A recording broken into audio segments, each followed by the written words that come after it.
What if most of reality is hidden from you? Not hidden because it does not exist, but because you cannot see it. The future, the unseen consequences of your choices, the intentions buried in human hearts, the unseen realities shaping your life while you remain unaware of them. Human beings speak with certainty. They judge, they assume, they predict, and yet so much of existence remains beyond them. You think you understand the world, but how much do you actually know? Can human beings truly know the unseen, or are we surrounded by realities we were never meant to fully grasp? Because the Quran speaks about a realm beyond perception, beyond prediction, beyond human certainty, and it calls it the unseen.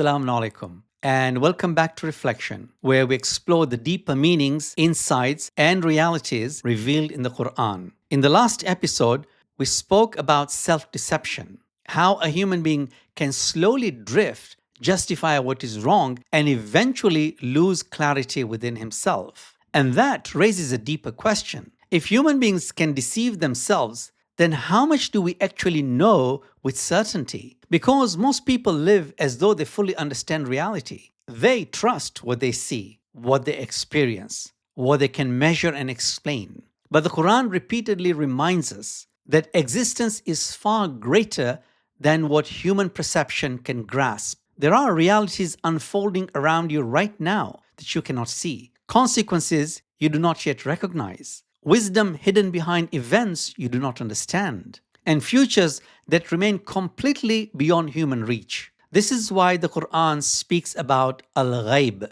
the unseen, not merely as a theological concept, but as a boundary placed around human knowledge itself. A reminder that no matter how advanced human beings become, some realities will always remain hidden beyond them. And at the center of this discussion is one of the most profound verses in the Quran, as anchored in Surah Al-An'am, that is Surah number 6, verse 59. وَعِنْدَهُ مَفَاتِيهُ الْغَيْبِ لَا يَعْلَمُهَا إِلَّا هُوَ. And with him are the keys of the unseen. None knows them except him. Notice the language carefully. The Quran does not merely say that God knows the unseen. It says the keys of the unseen belong to him, meaning access itself belongs to God. And this changes how a human being sees knowledge, certainty, and even himself. Because the more you recognize the limits of your perception, the more humility begins to emerge. In this episode of Reflection, we will explore what the Quran means by the unseen, why human knowledge will always remain limited, what the keys of the unseen truly represent, and how recognizing the limits of your perception changes the way you live before God.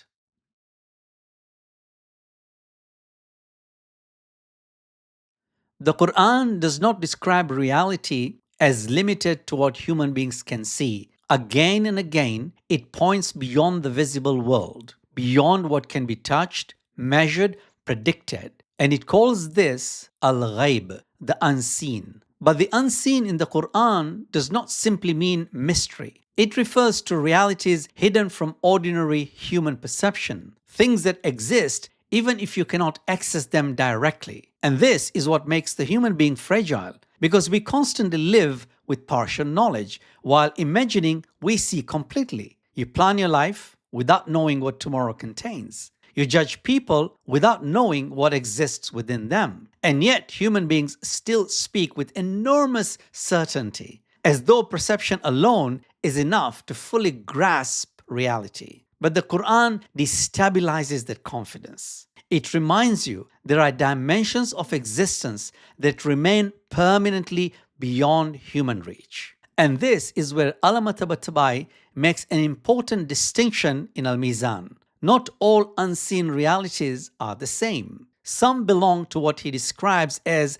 the relative unseen, things hidden temporarily but eventually discoverable. A seed beneath the soil, a storm beyond the horizon, even realities once invisible to science that later become observable. These are unseen only from a limited human perspective. And even modern science repeatedly reminds humanity that reality extends far beyond direct perception. You cannot see gravity, yet entire galaxies move under its influence. You cannot directly observe dark matter, yet scientists believe much of the universe is shaped by it. That does not prove every metaphysical claim, but it exposes something important. Human perception is far narrower than human beings often imagine. But then there is another category entirely, the absolute unseen. Reality is known fully only to God, the ultimate unfolding of destiny.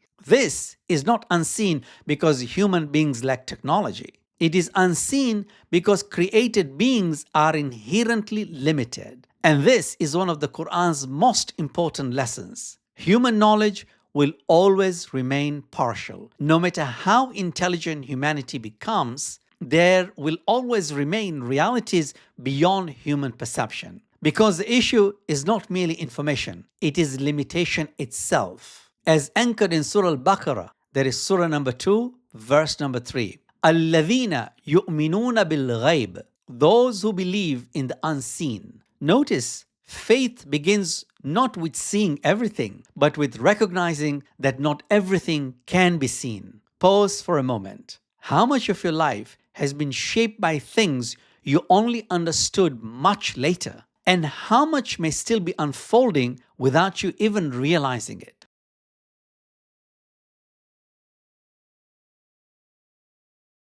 The Quran does not merely say that God knows the unseen. It says something far more profound, that the keys of the unseen belong to Him alone, as anchored in Surah Al-An'am, that is Surah number 6, verse 59. وَعِنْدَهُ مَفَاتِيهُ الْغَيْبِ لَا يَعْلَمُهَا إِلَّا هُوَ. And with Him are the keys of the unseen, none knows them except Him. Notice the precision of the language. The verse does not simply speak about information. It speaks about ownership, authority, and access. The unseen is not an independent realm that human beings can eventually conquer. Its keys belong to God. And this is what ʿAllāmah Ṭabāṭabāʻī explains and emphasizes in Tafsir al-Mizan. The word mafatih can mean keys, but it also carries the meaning of treasures, as though the unseen itself contains realities hidden behind locked doors, and only God possesses complete access to them. This changes the way the Quran describes knowledge itself, because human beings often imagine that knowledge automatically leads to control. If we learn enough, measure enough, predict enough, we begin imagining that everything will eventually become accessible. But the Quran repeatedly dismantles that illusion. God may disclose portions of the unseen to whom He wills, but no created being possesses the unseen independently. Whatever prophets, messengers, or the awliya know is granted knowledge, bestowed knowledge, dependent knowledge, never self-originating knowledge. As anchored in Surah Al-Jinn, that is Surah number 27, verse 72. عالم الغيب فلا يظهر على غيبه أحدا إلا من ارتضى من رسول. He is the knower of the unseen, and He does not disclose His unseen to anyone except to a messenger whom He has chosen. This is extremely important because in the Quranic worldview, all created knowledge remains dependent upon God. Even revelation itself is received, not possessed independently. And perhaps this is one of the greatest spiritual diseases of human beings, the illusion of complete understanding. The illusion that because you know something, you control it. But knowledge does not remove human limitation. A doctor may understand disease and still become ill. An economist may study markets and still fail to predict collapse. A human being may know countless facts about life while remaining deeply ignorant about himself. And this is why awareness of the unseen is meant to produce humility, not arrogance. Because the closer a person comes to recognizing the vastness of reality, the more they begin to understand how little they truly know. Consider this. How much confidence do human beings place in things that constantly fail them? And yet the future repeatedly reminds humanity that the unseen was never in their control.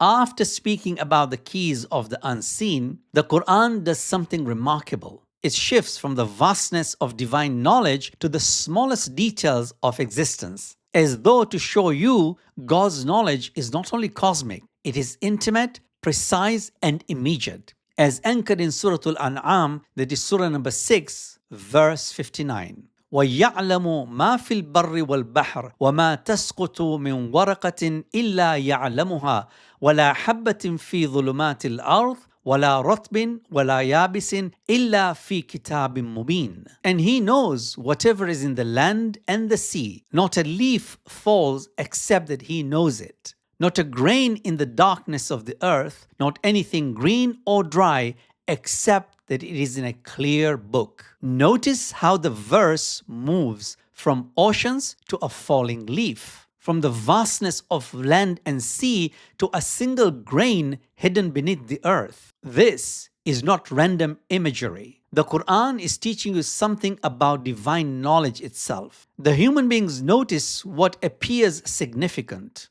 large events, visible crises, public moments, but God's knowledge encompasses everything equally. The movement of galaxies, the fall of a leaf, the hidden fears inside a human heart, nothing escapes Him. And perhaps the image of the falling leaf is one of the most beautiful in the entire Quran, because a falling leaf appears insignificant to us. No one stops for it, no one records it, no one even notices most of the time. And yet the Quran says God knows it, its place, its descent, its moment completely. This is the difference between human awareness and divine awareness. Human beings overlook constantly. God does not. And this changes the way a believer understands life. Because human beings often imagine if nobody sees something, it disappears. If nobody notices, it no longer matters. But the Quran removes that illusion completely. Every action is known.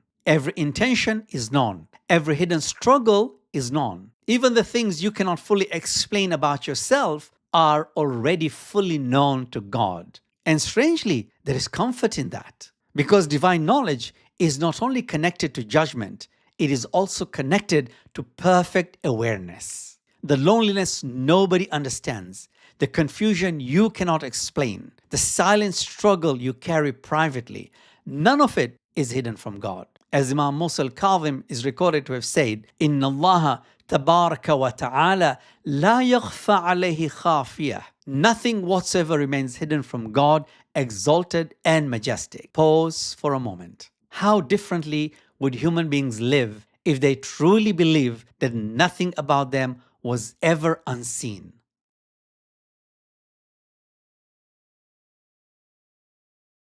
The verse ends with one of the most profound images in the Quran. After speaking about the unseen, the falling leaf, the hidden grain within the earth, the Quran declares, إِلَّا فِي كِتَابٍ مُبِينٍ, except that it is in a clear book. What is this clear book? The Quran is not describing an ordinary book, not pages, not ink, not a physical archive somewhere within creation. What the Quran points towards is something far deeper, a complete divine record, an all-encompassing reality within which every event, every being, every moment already exists within divine knowledge. And this is why ʿAllāmah Ṭabāṭabāʻī describes the clear book as a metaphysical reality, a timeless register in which all things are preserved with absolute precision. Not only what has happened, but what unfolds through creation itself. And this realization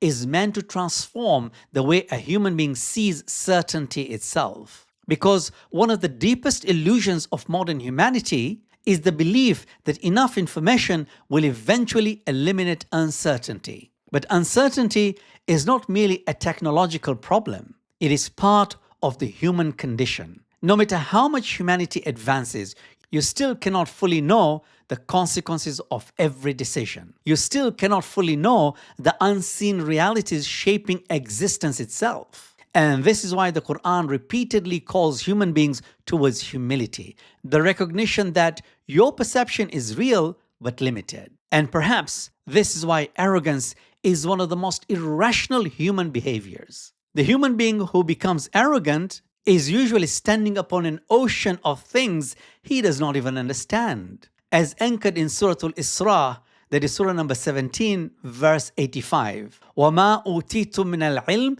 إِلَّا قَلِيلًا. And you have not been given of knowledge except a little. Not no knowledge, a little. Enough to choose, enough to be tested, but never enough to become independent of God. And this is where the Qur'an reshapes the believer's relationship with certainty itself. Not every unanswered question needs immediate resolution. Not every hidden wisdom will become visible right away. Some realities unfold only later, and some belong entirely to the unseen known only to God. Sit with this for a moment. How much anxiety comes from needing to fully control outcomes in a reality where complete control was never given to human beings? So, if you step back and look at everything together, a different picture of reality begins to emerge, one far larger than human perception. Because the Qur'an does not present the universe as fully accessible to human beings.